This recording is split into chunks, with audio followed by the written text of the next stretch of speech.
Hello दोस्तों, तो कैसे हो आप लोग। आशा करता हूँ बहुत बढ़िया होंगे। और मैं हूँ द हिस्ट्री ऑफ इंडिया। और आज मैं आपको बताने जा रहा हूँ कि राणा सांगा कौन थे और इनका क्या इतिहास था। तो चलिए स्टार्ट करते हैं।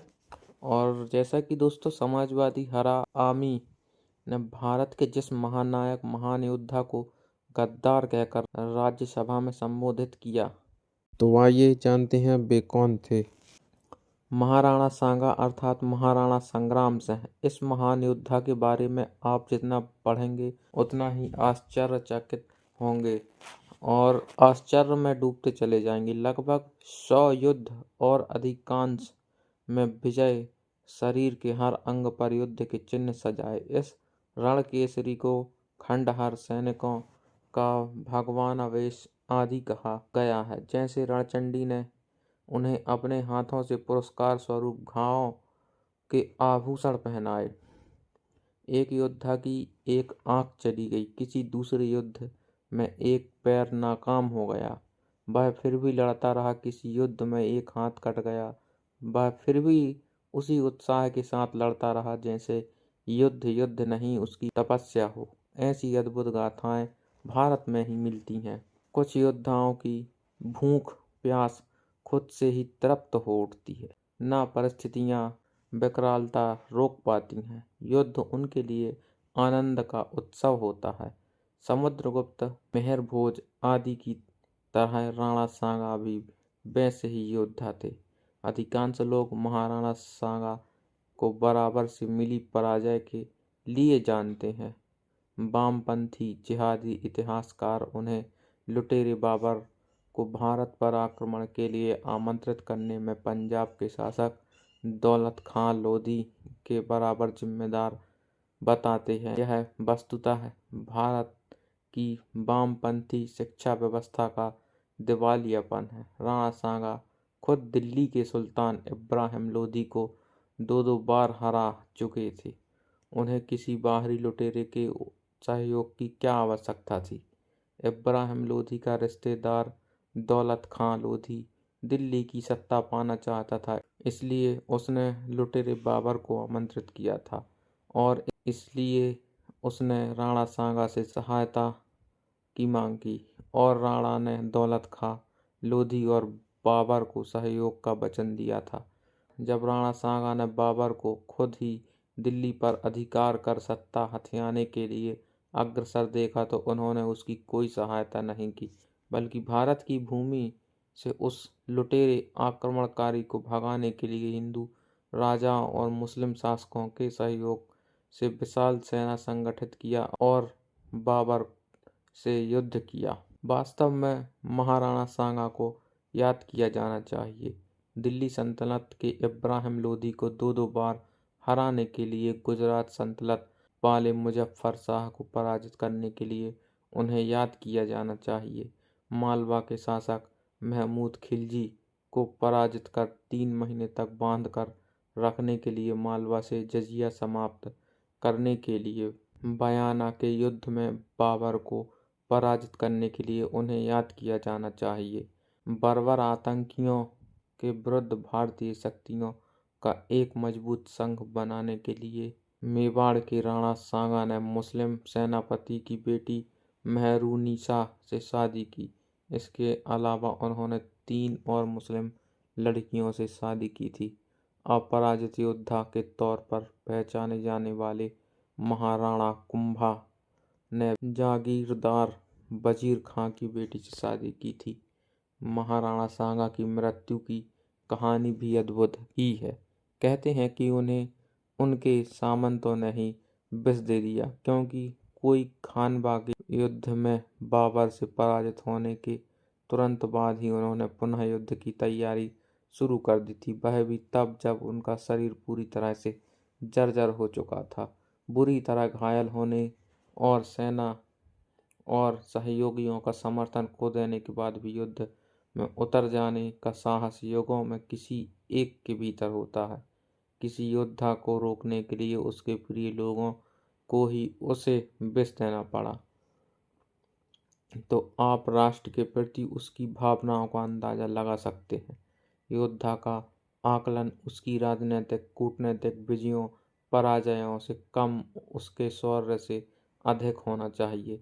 उसमें राष्ट्र के लिए लड़ते रहने का जुनून कितना है। कोई भी राष्ट्र किसी एक युद्ध में हार जाने से समाप्त नहीं होता। राष्ट्र पराजित होता है जब उसके नायकों का शौर्य चूक जाता है। 1000 वर्षों के संघर्ष की यात्रा में भारत अनेक युद्ध हारा है, पर उसके नायकों का शौर्य, संघर्ष और राष्ट्र के प्रति निष्ठा कभी पराजित नहीं हुई। यही कारण है कि भारत हार कर भी जिंदा है, वरना दर्जनों राष्ट्र इतिहास में अपना अस्तित्व खो चुके हैं। आइए विस्तार से इस महायोद्धा की गाथा को पढ़ते हैं। अपने पराक्रम के लिए प्रसिद्ध मेवाड़ के राणा सांगा 1508 में मेवाड़ के उस सिंहासन पर बैठे जिसे कभी प्रतापी महाराणा कुंभा ने सुशोभित किया था और जिन्होंने मालवा के सुल्तान को परास्त किया था। ये वही महाराणा कुंभा थे जिनकी यशोगाथा की साक्षी कुंभलमेर के विशाल किले की प्राचीरें रही हैं। राणा सांगा ने भारतीय इतिहास के अत्यंत गंभीर अवसर पर इतिहास के रंगमंच पर एक कदम रखा था। हिंदुओं का प्रमुख कहा जाता था। जब 16वीं सदी के शुरुआती दशकों में दिल्ली के अफगान सुल्तान कमजोर हो रहे थे, राजपूताना में राणा सांगा के नेतृत्व में हिंदू राजाओं का एक विशाल संगठन उभर रहा था, जो दिल्ली में अफगान सत्ता को खत्म करके हिंदुओं की सत्ता की स्थापना करना चाहता था। देशभक्ति, कर्तव्यनिष्ठा, उदारता और शौर्य जैसे गुणों के लिए और एक ही साथ शक्तिशाली मेवाड़ रियासत के प्रमुख के रूप में भारत में राणा सांगा की अलग ही प्रतिष्ठा थी। वे मेवाड़ के सबसे महान महाराणा थे। उनके शासनकाल में मेवाड़ राज्य शक्ति और समृद्धि के सर्वोच्च शिखर पर पहुंच गया था। उन्हें मेवाड़ की प्रतिष्ठा का कलश माना जाता था। राणा सांगा अदम्य साहसी थे। एक भुजा, एक टांग और एक आंख खोने और कई जख्म खाने के बावजूद वे महान पराक्रमी थे। महाराणा सांगा ने सिकंदर लोदी के समय ही दिल्ली के अधीनस्थ इलाकों पर अधिकार करना शुरू कर दिया था। सिकंदर लोदी के उत्तराधिकारी इब्राहिम लोदी ने 1517 में मेवाड़ पर आक्रमण कर दिया था। खातौली कोटा नामक स्थान पर दोनों पक्षों के बीच युद्ध हुआ, जिसमें महाराणा सांगा की विजय हुई।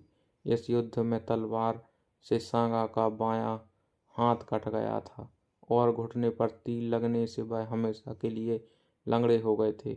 खतौली की पराजय का बदला लेने के लिए 1518 में इब्राहिम लोदी ने मियां माखन की अध्यक्षता में महाराणा सांगा के विरुद्ध एक बड़ी सेना भेजी, परंतु हार का सामना करना पड़ा।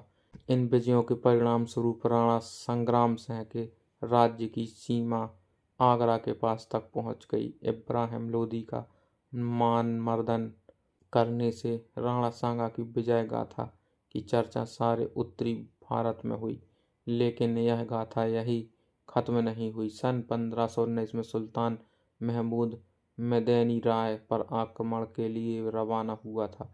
इस बात की खबर लगते ही सांगा भी एक बड़ी सेना के साथ गागरोन पहुंच गए। यहाँ हुई लड़ाई में सुल्तान की बुरी तरह से पराजय हुई।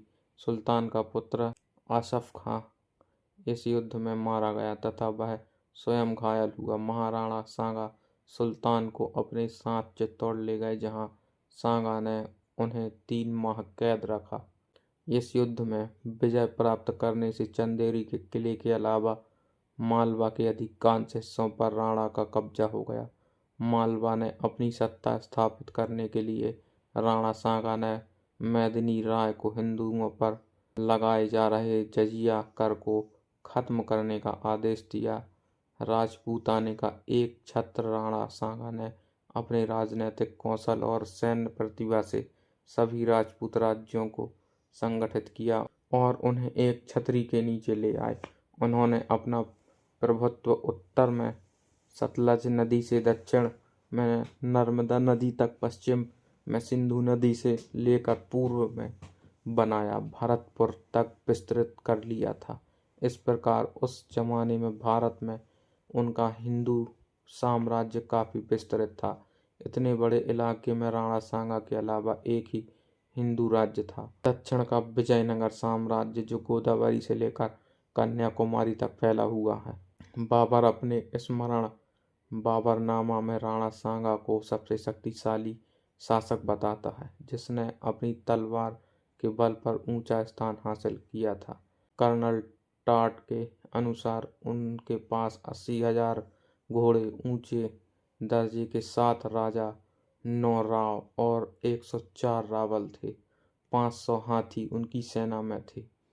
मारवाड़ और आमेर उन्हें सम्मान देते थे और ग्वालियर, अजमेर, सीकरी, वही जो अब फतेहपुर सीकरी कहलाता है, और जिनकी नगरी को वामपंथी जिहादी इतिहासकार अकबर द्वारा बसाया बताते हैं। रायसेन, कालपी, चंदेरी, बूंदी, गगरौन, रामपुरा और आबू के राजा उन्हें अपना अधिपति मानते थे। बाबर ने अपनी कम सेना के बावजूद पानीपत के युद्ध में दिल्ली के सुल्तान इब्राहिम लोदी की विशाल सेना को पराजित किया और दिल्ली, आगरा पर कब्जा कर लिया था। राणा सांगा जैसे वीर और महत्वाकांक्षी योद्धा ने इस विदेशी आक्रांता को देश के बाहर निकालने का संकल्प किया और सभी राजपूतों के सहयोग से एक शक्तिशाली सेना जुटाई।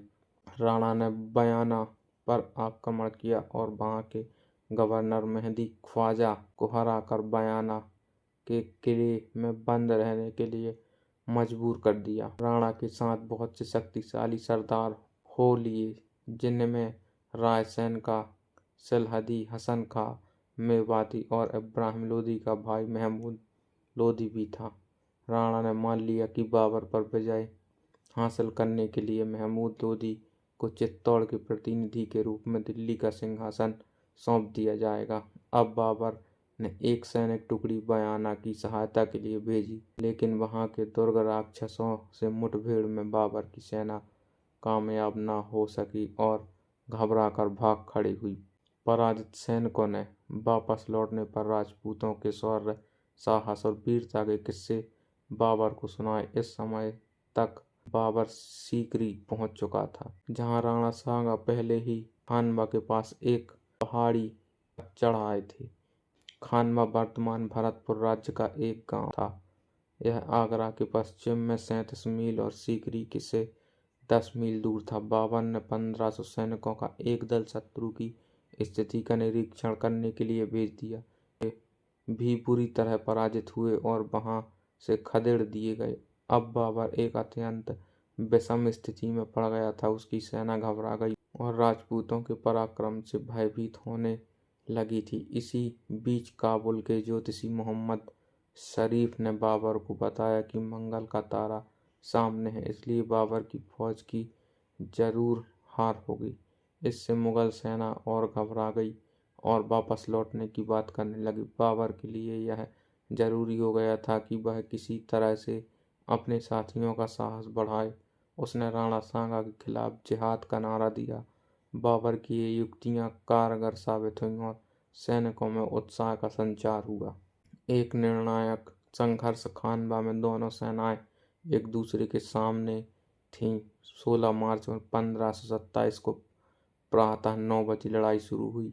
राजपूतों के लिए मुगलों का तोपखाना भयंकर सिद्ध हुआ। 20 घंटे चले इस भयानक युद्ध में बाबर विजयी हुआ। राणा सांगा घायल हो गए और उनके अनुगामी उन्हें बसबा नामक सुरक्षित स्थान पर ले गए। राणा सांगा के सहयोगी हसन मेवाती और अन्य प्रमुख सरदार वीरगति को प्राप्त हुए, लेकिन महमूद लोधी साफ बचकर निकल गया। जब गंभीर रूप से घायल राणा सांगा की चेतना लौटी तो उन्हें बहुत निराशा हुई और उन्होंने खुद को रणथंभौर के महल में बंद कर लिया। उस समय बाबर ने खानवा से चलकर चंदेरी पर घेरा डाल रखा था। राणा सांगा ने तय किया कि वे बाबर से मुकाबला करने चंदेरी रवाना होंगे, लेकिन राणा के साथी सरदार अब युद्ध के लिए तैयार नहीं थे और उन्होंने युद्ध से बचने के लिए राणा सांगा को जहर दे दिया। इसी जहर से 30 जनवरी 1528 को राणा सांगा का निधन हो गया। उनका अंतिम संस्कार मांडलगढ़ में हुआ।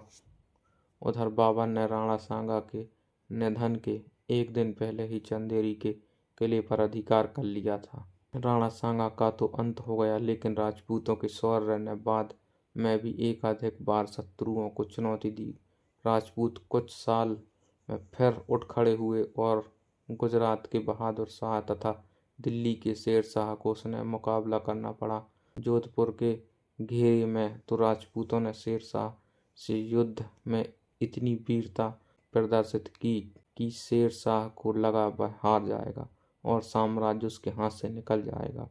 राजपूत उच्च कोटि के वीर और साहसी सैनिक थी, लेकिन उनके सेना नायकों और स्वामियों ने उनकी वीरता का सही उपयोग नहीं किया। न उन्हें बेहतर घोड़े दिए, न उन्माद अस्त्र शस्त्र, न ही विदेशियों में अपनाए जा रहे युद्ध के नए तरीकों और आविष्कारों का उपयोग किया। उन्होंने बहादुर राजपूतों को युद्ध में प्राणोत्सर्ग करना तो सिखाया, लेकिन युद्ध जीतने के तरीके नहीं अपनाए। राजपूताने के बहादुर सैनिकों ने अपने शौर्य और आत्मसम्मान के उदाहरण प्रस्तुत किए हैं। महिलाएं भी उनसे पीछे नहीं थीं।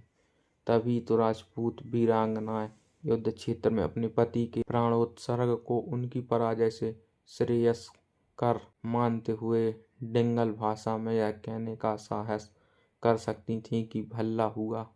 ऐसी वीर प्रसूता भूमि में जन्मे योद्धाओं में शौर्य और प्राणोत्सर्ग की भावनाओं के अनगिनत उदाहरणों से इतिहास के पन्ने भरे पड़े हैं। लेकिन इतिहास यह बताता है कि सिर्फ प्राण देने से युद्ध नहीं जीते जाते, बेहतर शस्त्र और सटीक रणनीति भी जरूरी होती है।